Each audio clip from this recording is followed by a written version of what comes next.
probablemente más de 100 personas han sido brutalmente asesinadas, voy a explicar lo que yo creo que ha ocurrido en Valencia. Estas imágenes las tomé aproximadamente unas 8 horas antes de la tragedia y aquí se puede ver claramente cómo esta especie de extraña columna de tormentas se acumula más bien en el centro peninsular. De hecho vemos como las tormentas parece que tienden a desplazarse hacia el norte, cosa que me pareció curiosa porque los vientos tendían a soplar en dirección oeste-suroeste, como se puede apreciar. No obstante, me llamó muchísimo la atención que a la altura de Cádiz se empezó a formar esta especie de vacío, una especie de giro con una apariencia no muy natural y que además presenta una línea recta que parece pivotar en torno a algo. Cuando lo acerco me doy cuenta de que efectivamente el epicentro parece estar en Morón de la Frontera, precisamente el lugar donde hay un radar militar, destinado supuestamente a la vigilancia en la defensa aérea. Entonces veo que efectivamente hay señales de que el radar está funcionando y vemos esas ondas, vemos esas líneas, esas interferencias que capta el satélite. Y si la seguimos, vemos que efectivamente el epicentro está en Morón de la Frontera, con lo cual es el radar. Y además vemos claramente cómo las nubes parece que se cortan, se retienen, se bloquean al llegar a la zona de influencia del radar y comienzan a bajar hasta Marruecos, bordeando, describiendo un giro para luego subir en dirección a Valencia precisamente. De hecho aquí se ve claramente cómo el viento dominante va en dirección suroeste y cuando llega al Atlántico es absorbido por el ciclón, terminando precisamente en esa zona de Cádiz, de Morón de la Frontera, para luego acabar subiendo en dirección Valencia. Hay que destacar aquí también la colaboración por parte de Marruecos con sus radares para empujar esas corrientes, esas nubes hacia arriba. De hecho, no es ninguna coincidencia que días antes de la tragedia ya hubieran inquietudes por los supuestos experimentos de Marruecos con ingeniería climática. Obviamente, nosotros sabemos que esto lleva décadas haciéndose. No es ningún experimento. Y también sabemos que Marruecos solamente es una parte de los responsables. Sin embargo, esta otra imagen es muy esclarecedora porque vemos claramente la presencia de un radar por esas líneas, por esas ondas, que literalmente repele todo, provocando un giro. De manera que frente a las costas de Cádiz había un radar. Por lo tanto, además del radar de Morón de la Frontera, en las costas de Cádiz, por fuerza, había un radar que queda reflejado aquí. Y ese radar estaba afectando las nubes, empujándolas y provocando giros. Esto durante toda la noche, seguramente mientras todos dormíamos, fue lo que provocó que toda esa nubosidad se concentrara sobre Valencia. Lo más curioso es que, oh casualidad, el pasado viernes 25 de octubre, una avería inhabilitó los radares de Murcia y Alicante. De esto no habló nadie y hasta hoy miércoles no he podido encontrar información sobre el estado de los radares. No obstante, me resulta bastante curioso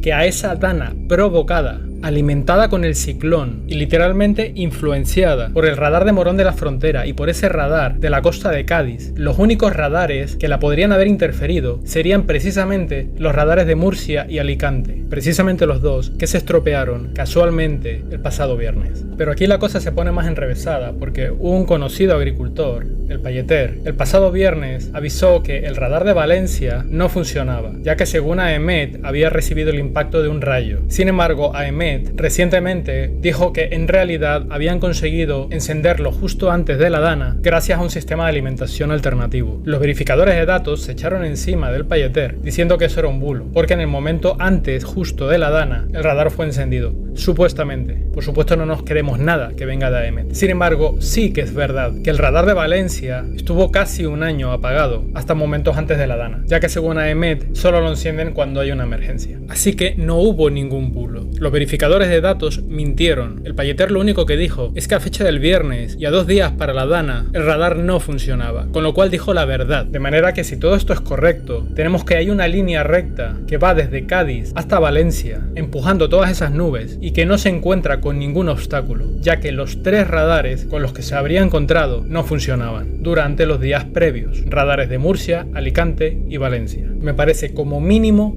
muy mosqueante, muy sospechoso, y más sabiendo cómo las juega AEMET. Y también resulta bastante curioso que precisamente la dana, según los medios oficiales, se recrudeció en Cádiz, más concretamente en el Golfo de Cádiz. Demasiadas coincidencias. Pero la cosa no termina aquí. España, desde hace unos años, se ha convertido en un triste referente de fiel seguidor de las ordenanzas de la Unión Europea con los proyectos de demolición de embalses y reservas de agua. El biólogo Fernando López Mirones está denunciando que esos embalses que han derribado recogían cada año las famosas gotas frías, que ya no existen, ahora son danas, evitando, mediante la contención del agua, que éstas dañaran a la población. Desde la creación de esos embalses se ha permitido la construcción de barrios y viviendas en lugares que hace tiempo estaban dominados por el agua. Al derribar esos muros de contención, al derribar esos embalses, ni siquiera hace falta que llueva copiosamente para ver inundaciones. Literalmente el agua ya no tiene ningún obstáculo, y esto va a ocurrir ahora todos los años, porque ya se han construido en lugares donde antes circulaba el agua, que quedaba controlada por esos embalses. Detrás de todo este fenómeno hay una importante ingeniería social. Es muy fácil comprobar que hasta el año 2001 ni siquiera se conocía el concepto de dana, solo se conocía la gota fría. Sin embargo, según fueron pasando los años, la EMET comenzó a popularizar el término de dana para actualmente a cada lluvia llamarla dana. De hecho, ya no se hablan de lluvias, se habla de danas, y siempre son amenazantes. Siempre hay riesgo de lluvia. Ahora la lluvia es un riesgo, un enemigo, un peligro. Pero hay algo más. Rafael Álvarez de Jaime dijo: qué casualidad que las regiones más afectadas, Alicante, Valencia y Murcia, sean conocidas por su producción agraria. Qué casualidad que los agricultores de esas regiones se estuvieran quejando de que sus productos tenían competencia desleal de cierto país vecino. Qué casualidad que esta dana sea en época de cosecha. Qué casualidad que además en estas regiones haya planes de varias macrogranjas solares. Quienes habéis seguido mi trabajo durante estos años no tenéis muchas dudas ya. De hecho, todo lo que digo ya ha sido plasmado en una denuncia penal de 50 folios, pero ningún juez se ha atrevido a darle trámite. Lo que ha ocurrido hoy en Valencia es solo un aviso y además una gran declaración de intenciones. Les importa una mierda la vida humana. El negocio del cambio climático es el negocio más monstruoso que hay. Independientemente de que tanto a Marruecos como al gobierno de España les convenga la destrucción de toda la agricultura del país, más concretamente la de Murcia, Alicante y Valencia, en realidad la finalidad de este atentado terrorista es servir como bisagra de acción, reacción, solución. Es decir, para que el pueblo pida leyes, pida protección y al fin y al cabo caiga en la trampa. Tras la matanza de Valencia, todos los medios masivos al unísono no han parado de machacar con el cambio climático. Una retahíla permanente, insistente, machacona, para inculcar el miedo en la población.